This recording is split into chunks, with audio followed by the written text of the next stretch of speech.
12 essential tips you need to know before going to Venice.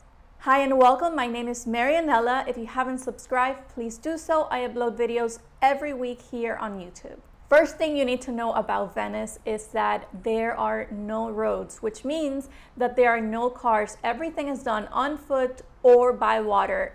Now, if you're staying on the outskirts of Venice, you could certainly get there through a car, but if you're within the city, then you might need to get a vaporetto or a water taxi. Water taxis are a lot more expensive and vaporettos are relatively cheaper. You buy a card and it lasts the entire day.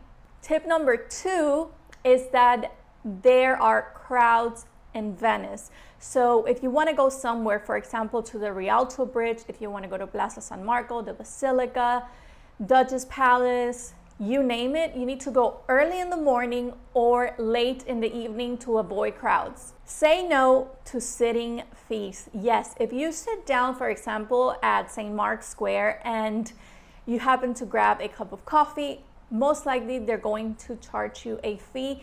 And this happened at the oldest cafe in the world that I went to. It's there. I don't remember the exact name, but it's there. And they do charge you a fee if you sit outside. And the reason why they do that is because they have live music going on 90% of the time. So if you want to enjoy that music, that's extra in your bill. So keep an eye out for that. Number 4 is don't overpay for gondola rides. There is a way to go around it. So basically, if you go to the places where there's like tourists and it's very crowded, that's a no-go because you are going to get charged more than if you go, for example, towards the outskirts. And then if you book a tour, that tour may have gondola rides included and you might be able to take advantage of that and then go into the Basilica like we did. And then we also had lunch and a gondola ride. The lunch wasn't included, but they gave us time for lunch. But it was a very, very good experience. So just look for fees and always remember that the closer you are, for example, to the Basilica, the closer you are to places that are known within Venice, that are like important landmarks, the more expensive the gondola rides are. And gondola rides are offered through the canals or through the ocean. I think you should do both if you're there. Number 5, get lost on purpose. So the first day that we were in Venice, I took comfortable shoes, obviously, because I knew I was going to be doing a lot of walking and I had just gotten off the cruise. So I knew I needed comfortable shoes. We walked from the outskirts of Venice to the St. Mark's Basilica on foot, and I got to see the Burger King that they had there. I got to see the restaurants, the shops. So basically I walked for like an hour, just sightseeing everything and really anchoring into what Venice truly is, because everywhere you go in Venice, there's something historical, there's something of art, there's culture. And if you're from the States, it's completely different than how it is here in America. And it's not a bad thing. I think it's a really good thing, because in America we love to learn and embrace other cultures. So if you're there, don't be afraid, get lost if you don't have any plans, and just walk around and just enjoy Venice because it's beautiful. You could always sit at a cafe, at a restaurant, you can dine, you can eat.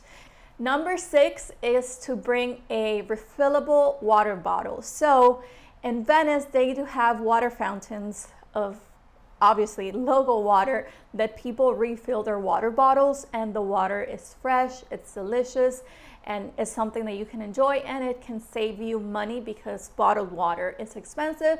So you can use those extra dollars on excursions or on food. But it's a small tip, but since you're going to be doing a lot of walking, take advantage of the free water basically. Number 7 is to download offline maps. You might lose signal.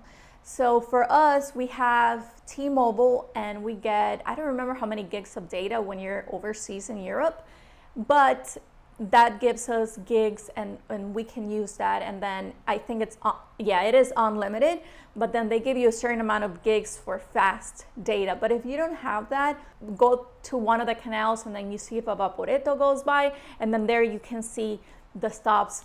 Just always remember the stop closer to where you're staying, and that's going to be your North Star. Number 8, don't miss out on the sister islands of Venice. So yes, there's Ledos, there is Burano, and there is Murano. So those islands are minutes away from Venice. You can get a water taxi, or you can go on a tour like we did, and they're a lot of fun. So for example, Burano, it's known for its colorful houses. They have restaurants, they have shops. A lot of the shops there have products that you can buy that are handmade in the island, and they have the best ice cream in my opinion.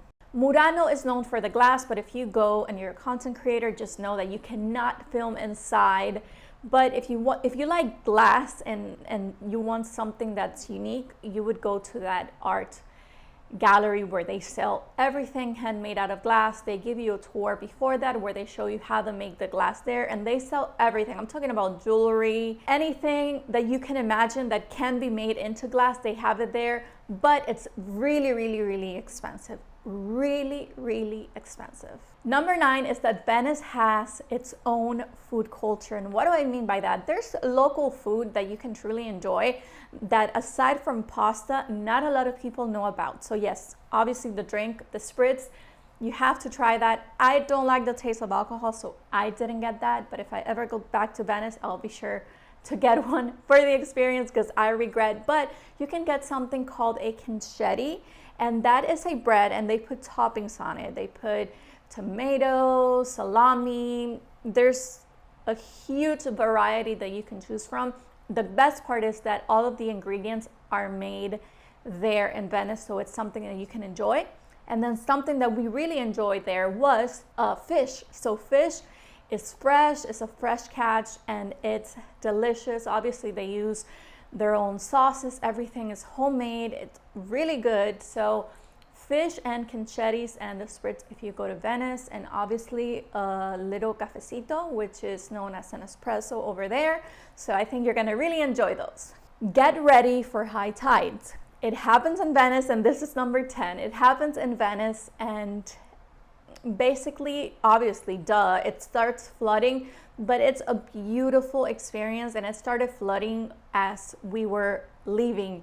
There was a night that it flooded and we didn't see it, so it was our fault. But basically the tides come up, and everything in Plaza San Marco or St. Mark's Square begins to flood, and then people go there, obviously. And I just want to point out, it does not smell bad or anything. Venice is an extremely clean city, and just because it has canals doesn't mean it smells bad. I've seen people leave that in the comments. It's a very, very clean city, and they do a great job at maintaining it. And something else that I want to point out is that Venice, yes, it's sinking, but it's like an inch every 100 years. And the reason is because obviously it's made out of wood, but wood, it strengthens when it's underwater with time, the way they explained it to me. I would have to do a video on that. But back to the point, get ready for high tide. So make sure you take shoes that can get wet, or take boots, because it's an experience.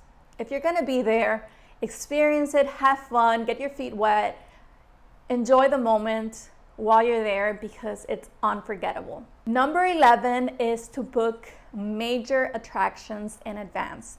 For example, if you want to book a tour to the basilicas, Doge's Palace, do so ahead of time. When it comes to dinner reservations, I recommend for you guys to do so, but I didn't. I went to one of the restaurants there, which was in the St. Regis. We didn't get the best table, and by best table I mean like outside in the terrace, but we got one next to the window, and it had a beautiful view. We were very lucky when it came to tours, and we booked the tours ahead of time while we were still in the States, a month ahead. And we ended up saving a lot of money because one of the tours, it took you to the Duchess Palace, St. Mark's Square, it took you around Venice, it took you to the Rialto Bridge, and everything there, including a gondola ride, was like less than 100 euros or 150 euros per person. I don't remember the exact amount. Number 12 is don't drag luggage that has wheels. Instead, use backpacks. So we outsmart, well, and we also save money by doing this, but we stayed on the outskirts of Venice because we knew of the Vaporetto, and we knew that if we got on the Vaporetto, we were gonna save money. So we stayed on the outskirts of Venice. We also got adventurous and we walked. But what do I mean by that? We had suitcases because we had been on a cruise. So we left the suitcases inside the room, but when we got to the hotel, you could access it by land, but we got there through the Vaporetto, so we had to do a little bit of walking. If you're gonna be staying somewhere where you know you have to walk like a very long distance, or you know you're gonna be walking with a suitcase, just take a backpack instead, because the roads there are very different. It's not really a road, I would say the streets. And everything is done by foot or water, and it's not pavement like here in the States. It's uncomfortable if you have a suitcase that has wheels on it. Use these tips to not have any headaches while you're there. Have fun if you get to go to Venice, if you're planning a trip. This is a beautiful city that I think one of the cities that I recommend for people to visit out of all of the places that I've been to, because there's history, there's culture, you have a great time, and there's a lot that you can do. Do I think you can do Venice in one day? I don't think so. I think you gotta be there for like 3-4 days to really enjoy everything. And then at night, if you guys are there, you can definitely go to St. Mark's Square. You can sit there, pay the extra bucks to sit outside, enjoy the coffee, have fun with your loved ones when you're there. And if there's a high tide, definitely get your feet wet, have fun, be adventurous, because you only have this moment to live and you really want to enjoy your life to the fullest. These are things that when you look back on them, you're going to be grateful that you got to experience them. The day we all leave this world, these are the things we take with us. I hope that you loved this video. If you did, please give it a thumbs up, comment on the video, and let me know any thoughts you have, any questions, and I'll be more than happy to answer your questions on this video. Thank you so much. I'm welcoming so many of you, so excited, and yeah, I will see you soon. Take care. Bye.